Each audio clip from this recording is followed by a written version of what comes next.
India की बस 6% population sports में पार्टिसिपेट करती है। या तो बच्चे को क्रिकेट की कोचिंग दिलाई जाती है या फिर नीट और जेईई की। वहीं इस साल फुटबॉल वर्ल्ड कप से फीफा $13 बिलियन कमाने वाला है। आप तो बस खेल देखते हैं, उसके पीछे करोड़ों का खेला होता है। वहीं Indian football team FIFA world cup के लिए कभी क्वालिफाई ही नहीं कर पाई है। अगर करप्शन एक स्पोर्ट्स होता तो हम उसमें नंबर 1 हो सकते थे। एटलीस्ट मोस्ट क्रिएटिव हेरा फेरी का अवार्ड तो हमें मिल ही जाता।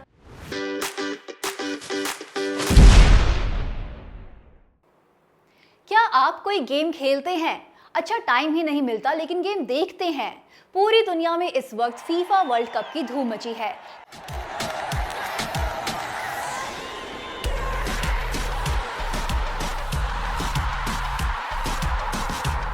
पहली बार शामिल हो रहे केप वर्डी जैसे छोटे से देश ने स्पेन जैसी स्टैब्लिश टीम को चुनौती दे दी। वहां के 40 साल के गोलकीपर वोजीनिया ने बेहतरीन प्रदर्शन करते हुए 7 गोल रोके और मैन ऑफ द मैच बन गए।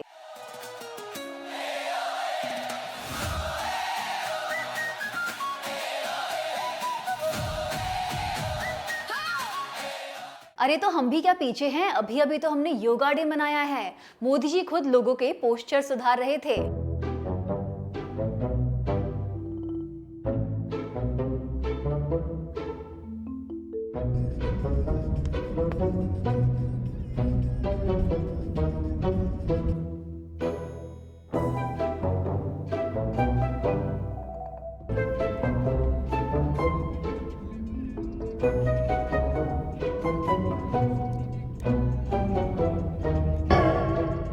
ये क्या, पूरी दुनिया को योगा बेचकर खुद ही नहीं सीखा? कुरासाओ नाम का एक 1.5 लाख की पॉपुलेशन वाला देश भी इस साल फुटबॉल वर्ल्ड कप में खेल रहा है और स्ट्रॉन्ग टीम्स को चैलेंज कर रहा है, लेकिन हमारा देश क्वालिफाई ही नहीं कर पाया।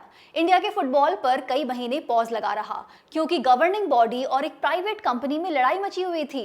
वहीं इस साल फुटबॉल वर्ल्ड कप से फीफा $13 बिलियन कमाने वाला है।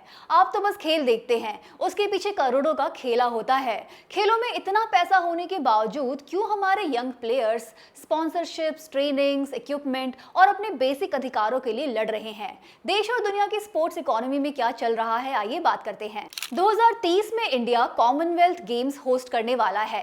ये अहमदाबाद में आयोजित किया जाएगा और इसमें 17 तरह के स्पोर्ट्स होंगे। नीता अंबानी तो इंडिया में ओलंपिक्स कराना चाहती हैं। I carry a dream very close to my heart, a dream shared by over 1.4 billion Indians, to bring the Olympic Games to India. हमारे यहाँ एक मशहूर कहावत है, खेलोगे कूदोगे होगे खराब, पढ़ोगे लिखोगे बनोगे नवाब। नो वॉन्डर हम एक रील बनाने और देखने वाला देश बनते जा रहे हैं। क्या हुआ, मेडल्स नहीं आते? सबसे ज्यादा व्यूज तो हमारे कंटेंट पर ही आ रहे हैं ना।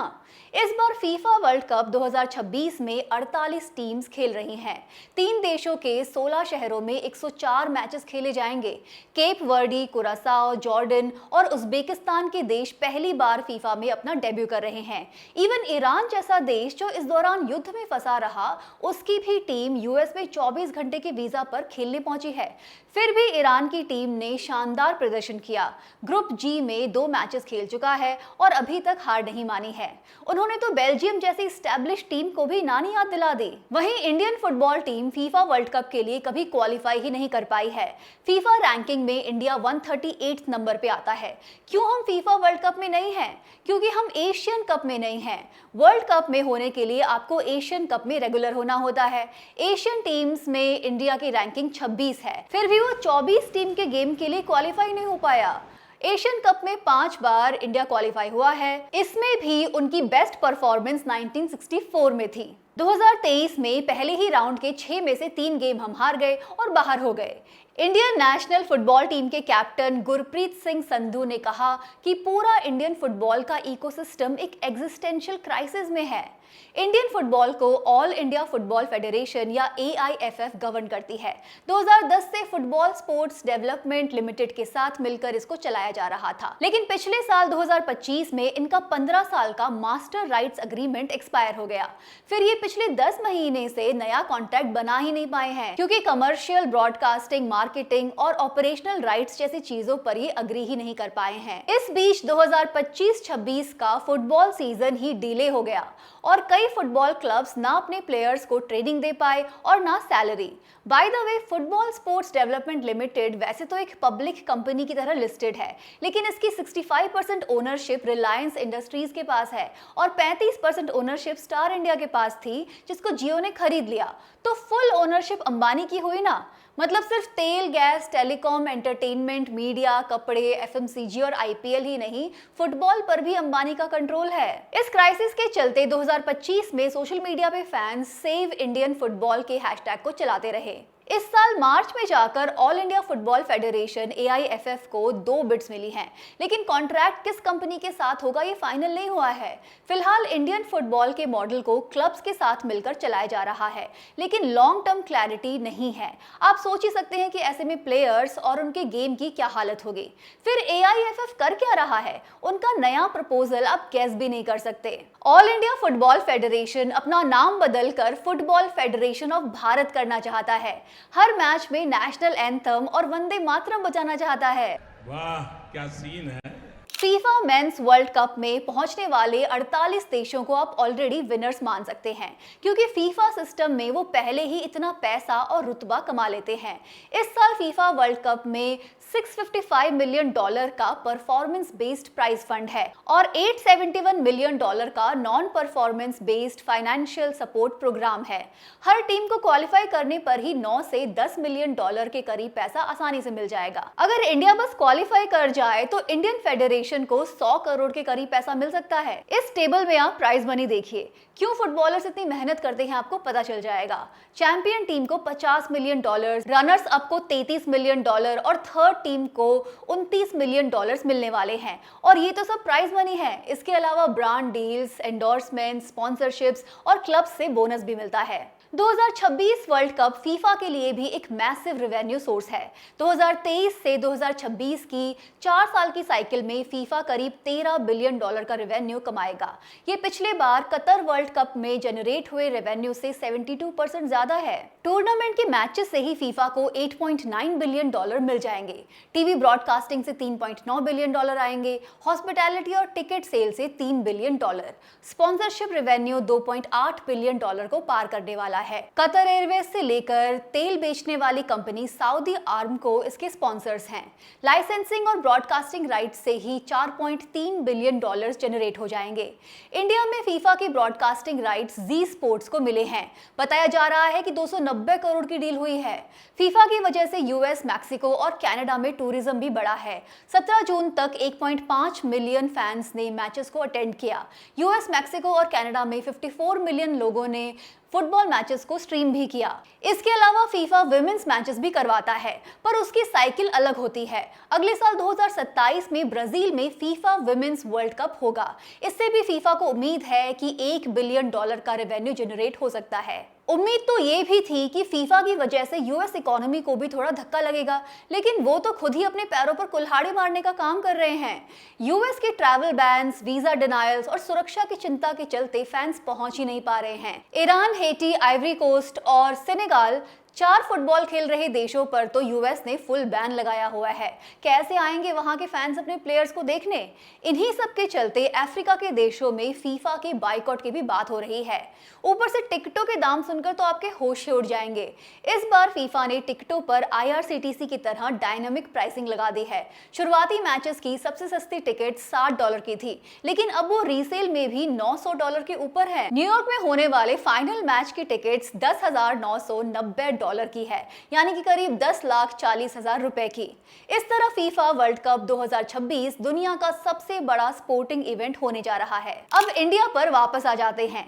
हमारे देश के स्पोर्ट्स इंफ्रास्ट्रक्चर की असली मिसाल आपने कुछ महीनों पहले हरियाणा में देखी थी, जहां 2 अलग-अलग इंसिडेंट्स में बास्केटबॉल खेल रहे 2 प्लेयर्स के ऊपर ही पोल गिर गया और उनकी ट्रैजिक मौत हो गई थी। 2022 की एक रिपोर्ट में पाया गया कि 23% स्कूल्स में खेलने का ग्राउंड ही नहीं है। गुजरात के 5 5,500 स्कूल्स में प्लेग्राउंड्स नहीं हैं। बिहार के रोहतास में 1,950 स्कूल्स में प्लेग्राउंड नहीं है। आप खुद ही अपने आसपास देखिए और बताइए कि कितने स्कूल्स ऐसे चल रहे हैं जिनमें कोई खेलने की जगह है ही नहीं। जिनके पास है भी, वो खेलने के बजाय उनमें शादियां करवा रहे हैं। इंडिया में 50-60 अच्छे क्रिकेट के स्टेडियम्स हैं, जिनमें आईपीएल के अलावा नमस्ते ट्रम्प जैसे इवेंट्स कराए जाते हैं। इन कंपैरिजन यूएस में 1000 के करीब मल्टी स्पोर्ट्स स्टेडियम्स हैं और चाइना में करीब 800। इनके अलावा देश में कितने रनिंग ट्रैक्स हैं, पूल्स हैं, इंडोर हॉल्स हैं, जिम्स हैं। इनके अंदर भी इनमें से कितनों के पास अच्छी सीटिंग कैपेसिटी है, कैसी लाइटिंग है, चेंजिंग रूम्स है, इक्विपमेंट्स है, मेडिकल फैसिलिटीज हैं, टॉयलेट्स हैं। इनफैक्ट हमें तो ये पूछना चाहिए कि हमारे आसपास कितने पार्क्स हैं, स्पोर्ट्स कॉम्प्लेक्सेस हैं। क्या आपने नोटिस किया कि आपके पास जितनी खेलने की जगह थी, आपके बच्चों के पास नहीं है? वो शॉपिंग मॉल के गेम जोन में खेलने को मजबूर हैं। लड़कियों के लिए खेलने की जगह और भी कम है। ज्यादातर शहरों में per person public space 3 square metre से कम है, जबकि वर्ल्ड हेल्थ ऑर्गेनाइजेशन का सजेशन है कि ये कम से कम 9 स्क्वायर मीटर हो। हमारा national urban average 1.5 square metre से कम है। अरे कहाँ फंस गए आप, ये सब छोड़िए। अगर करप्शन एक स्पोर्ट्स होता तो हम उसमें नंबर 1 हो सकते थे। एटलीस्ट मोस्ट क्रिएटिव हेरा फेरी का अवार्ड तो हमें मिल ही जाता। सोचिए सबसे ज्यादा फंड्स लेकर भागा कौन? रिश्वत का लॉन्ग जंप, सरकारी जमीन हथियाने की कुश्ती, सरकारी कॉन्ट्रैक्ट्स में अंबानी अडानी का खो-खो। वाह क्या सीन है। Recently national sports development fund के पैसे को एथलीट्स के बजाय ब्यूरोक्रेट्स के लिए लग्जरी स्पोर्ट्स फैसिलिटी बनाने में लगा दिया गया। इंडियन एक्सप्रेस की इन्वेस्टिगेशन में पता चला कि 2021 से 25 के बीच 6.2 करोड़ से ज्यादा पैसा ऑफिसर्स के institute, culture and sports board और न्यू मोतीबाग रेजिडेंशियल कॉम्प्लेक्स में लगाया गया। अब न्यू मोतीबाग स्पोर्ट्स कॉम्प्लेक्स में वुडन फ्लोर बैडमिंटन कोर्ट्स हैं, स्क्वाश कोर्ट्स हैं, टेम्परेचर कंट्रोल्ड स्विमिंग पूल और जिम्नेजियम है। और तो और इसी कॉम्प्लेक्स को खेलो इंडिया से भी 2.8 करोड़ रुपया मिल चुका है। ये एक एग्जाम्पल है। आप अपने आसपास ऐसे अनेक एग्जाम्पल्स देख सकते हैं। हर स्टेज पर इतना करप्शन है कि खिलाड़ियों को गेम में कॉम्पीट करने के बजाय सिस्टम से ही कॉम्पीट करना पड़ रहा है। रिसेंटली आपने एमपी के एथलीट्स देव कुमार मीना और कुलदीप कुमार को अपने पोल्स को ऑटो में ले जाते हुए देखा होगा। इन्होंने जॉइंटली 5.45 मीटर का नया पोल रिकॉर्ड बनाया है। क्या नेशनल रिकॉर्ड बनाने वाले एथलीट को ट्रांसपोर्ट और लॉजिस्टिक्स की सुविधा नहीं मिल सकती? जब भी इंडियन नॉन क्रिकेट स्पोर्ट्स की हालत पर बात होगी, इंडिया की फीमेल रेसलर्स का प्रोटेस्ट हमेशा याद किया जाएगा। जनवरी 2023 में विनेश फोगाट, साक्षी मलिक, बजरंग पुनिया और दूसरे रेसलर्स ने जंतर मंतर पे धरना दिया। रेसलिंग फेडरेशन ऑफ इंडिया के चीफ बृजभूषण शरण सिंह पर सेक्सुअल हरासमेंट और फीमेल रेसलर्स को डराने धमकाने के आरोप लगाए। अप्रैल मई में प्रोटेस्ट फिर तेज हुए, पर पुलिस ने रेसलर्स को ही पकड़ लिया।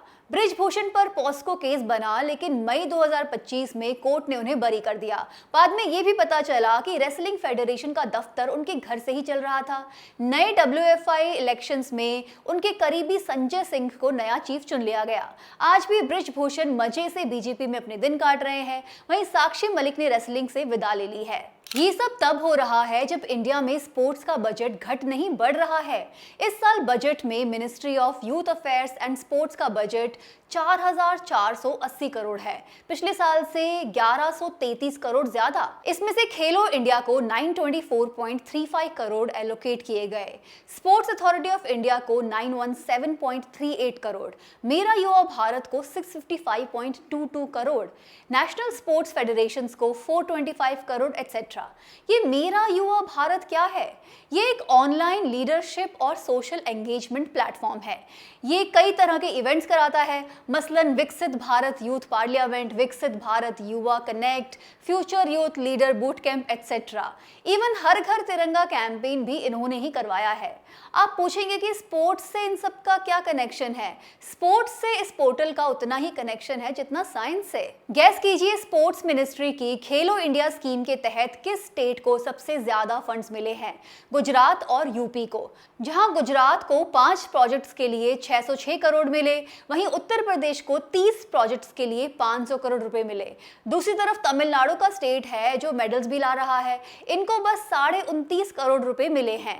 केरला भी स्पोर्ट्स में आगे है, इसको 65.58 करोड़ मिला, जिसमें से ऑलमोस्ट 35 करोड़ त्रिवेंद्रम में स्पोर्ट्स अथॉरिटी ऑफ इंडिया के एक हॉस्टल के लिए दिए गए हैं। कर्नाटका को 134.5 करोड़ मिले, जिसमें से लगभग 55 करोड़ स्पोर्ट्स अथॉरिटी की फैसिलिटीज के लिए हैं। वहीं ओलंपिक्स से लेकर एशियन गेम्स में मेडल्स लाने वाले हरियाणा को बस 66 करोड़ का एलोकेशन मिला है। सवाल तो बनता ही है कि बिना कोई मेडल्स लाए गुजरात और यूपी में क्यों इतना पैसा बहाया जा रहा है। जब स्पोर्ट्स में ही इक्वल लेवल प्लेइंग फील्ड नहीं है तो देश में कहां से आएगी। आज हमारा डेमोग्राफिक डिविडेंड एक क्रुशियल मोड़ पर खड़ा है। इस यंग पॉपुलेशन का फायदा उठाने के लिए स्पोर्ट्स एक बड़ी भूमिका अदा कर सकता है, पर क्या हम उनके बारे में सोच भी रहे हैं। इंडिया की बस 6% पॉपुलेशन स्पोर्ट्स में पार्टिसिपेट करती है, चाइना में नंबर 20% है और यूएस में 25%। इंफ्रास्ट्रक्चर और बजट के अलावा मोटिवेशन भी एक फैक्टर है। या तो बच्चे को क्रिकेट की कोचिंग दिलाई जाती है या फिर नीट और जेईई की। हेल्दी रहना कोई खास प्रायोरिटी है ही नहीं। सिर्फ हमारे देश में पेट कम करने के लिए सुबह नींबू और शहद का पानी पीने के नुस्खे बताए जाते हैं। सिर्फ इंडिया दैट इज भारत अपने बच्चों के मिड डे मील स्कीम से प्रोटीन के एकमात्र सोर्स अंडे को हटा देता है। सिर्फ भारत में ही आने वाले जनरेशन की हाइट बढ़ नहीं घट रही है, वहीं दुनिया भर में जेनजी की हाइट बढ़ रही है। भुखमरी, गरीबी, मॉलन्यूट्रिशन, चाइल्ड स्टंटिंग जैसे आंकड़ों में हम बहुत पीछे हैं। और अब तो latest national family health survey ने 30 क्रुशियल हेल्थ इंडिकेटर्स के डेटा को ही गायब कर दिया। अब आपको anaemia, haemoglobin level, sex ratio, infant और चाइल्ड मोर्टेलिटी का डेटा मिलेगा ही नहीं। और आप पूछते हैं कि इंडिया फीफा में क्यों नहीं है। स्पोर्ट्स कोई मेडल लाने की रेस नहीं है, लेकिन एक खेलने का कल्चर हमारे बच्चों और यंग लोगों को एक बेहतर और स्वस्थ भविष्य दे सकता है। पर क्या करें अगर देश लोगों को खेलने देने के बजाय खुद ही उनके भविष्य के साथ खेल रहा हो। इस हफ्ते इतना ही। Thank you for watching Cracknomics. मिलते हैं अगले हफ्ते टू क्रैक मोर इकोनॉमिक्स।